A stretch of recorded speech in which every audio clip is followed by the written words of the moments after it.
Hai, jumpa lagi dengan saya Kim di Inspirations by The Teras. Di video kali ini temanya adalah investasi di pasar berjangka. Oke, baik. Mengapa investasi di pasar berjangka? Bukankah pasar berjangka itu high risk high gain ya? Jadi biasanya orang-orang yang trading forex menggunakan pasar berjangka cenderung high risk high gain. Nah, itu karena mereka berpikir atau bermindset sebagai seorang trader yang memanfaatkan leverage itu terlalu besar ya. Jadi misalnya nih ya, leverage itu kan dari broker itu misalnya 1:100. Nah, apakah kita harus menggunakan 1:100 itu secara maksimal? Nah, sebenarnya tidak. Karena apa? Karena kita tuh diberi kebebasan. Kalau misalnya broker menyediakan 1:100, itu kan leverage-nya leverage statis ya, yang dari broker kan tetap tuh 1:100 terus kan. Tetapi kita dari sisi investor atau dari sisi trader itu sebenarnya bisa menggunakan hanya 1:2 saja, atau 1:3 saja, atau 1:5, terserah kita sebenarnya. Jadi misalnya leverage itu kan artinya kan daya ungkit ya. Jadi misalnya kita bisa membeli barang, kita misalnya punya modal 100 gitu ya. Jika leverage 1:100 artinya kita bisa membeli barang 100 kali lipat, berarti kan 10.000 gitu ya. Nah, itu dari sisi broker. Tapi kalau kita dari sisi trader, kita membeli barang ya, nggak usah lah beli dengan modal kita 100, lalu kita membeli nggak usah 10.000, nggak usah 100 kali lipat, tapi 2 kali lipat aja, misalnya 100 kita beli barang harga 200. Nah, itu kan sebenarnya seperti kita membeli barang dengan diskon 50%. Itu kita sudah mendapatkan keuntungan 50%. Itu betapa efisiennya kita melakukan investasi di pasar berjangka. Janganlah kita bermindset kalau kita misalnya nih ya, harganya 10.000 kita beli dengan modal 100, itu kan artinya gini. Artinya ketika barang itu naik nih dari 10.000 menjadi 10.100, itu kita untung 100%. Kenapa tidak? Ya karena kita dengan modal 100 kita dapat untung 100, berarti kan 100%. Nah, tetapi jangan salah, dari 10.000 itu juga bisa turun 100 juga. Jadi 9.900. Begitu turun dari 10.000 menjadi 9.900, maka uang 100 kita itu terlikuidasi karena apa? Barangnya dipaksa dijual. Artinya itu kita berisiko tinggi. Nah, jadi sebenarnya ya ketika seorang trader nih menggunakan leverage itu terlalu berlebihan, itu akan sangat berisiko tinggi. Nah, apalagi leverage itu yang dari broker itu enggak cuma 1:100, bahkan ada yang 1:500, 1:600, dan bahkan 1:1000. Nah, kalau 1:1000, harga modal 100 bisa 100.000, bisa membeli 100.000. Bayangkan ketika dari 100.000 turun 100 aja itu udah habis. Nah, 100.000 ke 100 kan dekat sekali ya kan. Nah, jadi 99.900 itu kan sebenarnya sangat dekat ya, very close gitu kan. Jadi itu sangat berisiko teman-teman. Jadi ketika kita membeli, artinya kita memanfaatkan leverage itu tidak perlu terlalu maksimal. Nah, contoh kita membeli emas misalnya. Emas itu kan katakanlah harganya sekarang 900.000, katakanlah 900.000. Ketika harga emas 900.000 naik menjadi 990.000, kita punya emas 1 gram ya, 900.000 per gram, kemudian harga naik 990.000, itu kan berarti kita kalau kita lepas itu kita untung 10% kan, 90.000. Nah, ketika kita menggunakan kita beli itu emas fisik ya, tapi kalau kita menggunakan pasar berjangka, misalnya saya menggunakan uang nggak usah 900.000, 450.000 aja, berarti ketika dia naik menjadi 990.000 kita untungnya 20%. kita udah untung lebih advance daripada orang yang investasi emas fisik gitu.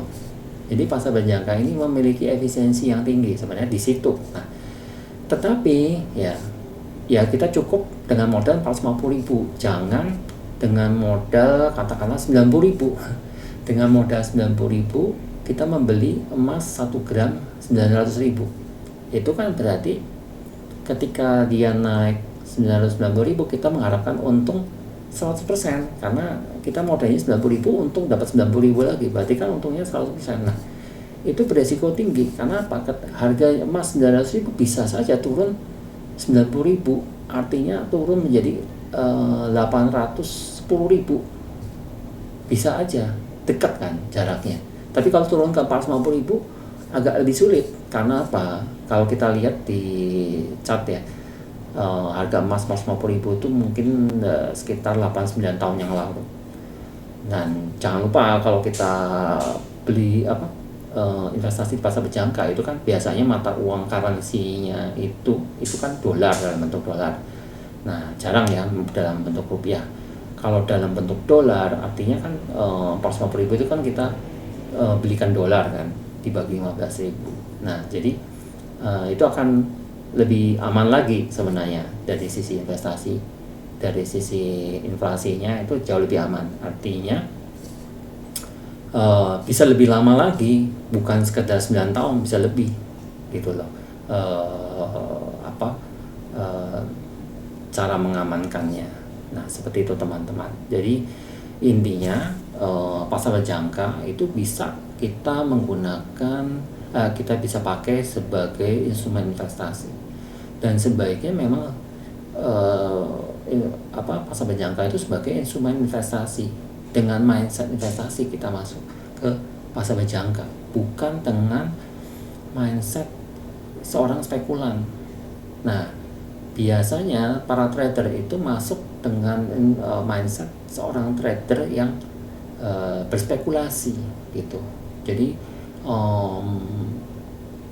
melakukan prediksi ya dengan analisa, misalnya entah technical analysis atau fundamental analysis, itu bagus sebenarnya, tapi jangan kita bergantung pada itu. Karena apa? Makanya para trader itu pun mereka mengajarkan selalu menggunakan stop loss, supaya kalau seandainya salah prediksinya, ruginya tidak terlalu besar menggunakan stop loss.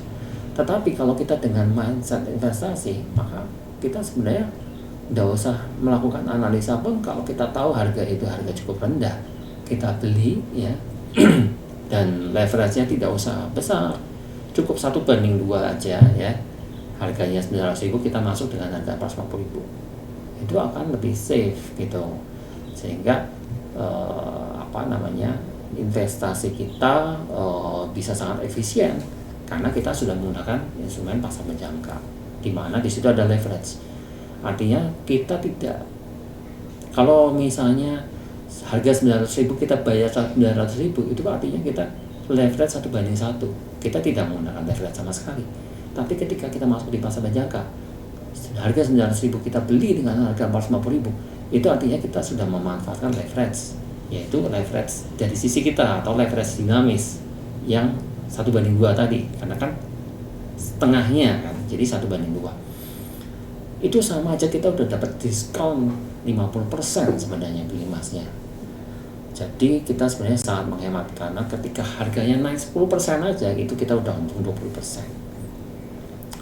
Nah, itulah sebabnya teman-teman ya, mengapa broker-broker yang diregulasi dengan sangat baik ya di negara Amerika itu membatasi sekali leverage-nya. Jarang broker-broker Amerika yang terregulasi oleh regulator Amerika itu memberikan leverage yang sangat tinggi, jarang. Biasanya kalaupun dia memberikan leverage yang tinggi, leverage yang tinggi itu diregulasi oleh negara-negara offshore gitu loh. Jadi kenapa mereka kok menggunakan leverage yang sangat ketat, misalnya 1:100 itu udah gede sekali, 1:10 biasanya kadang-kadang.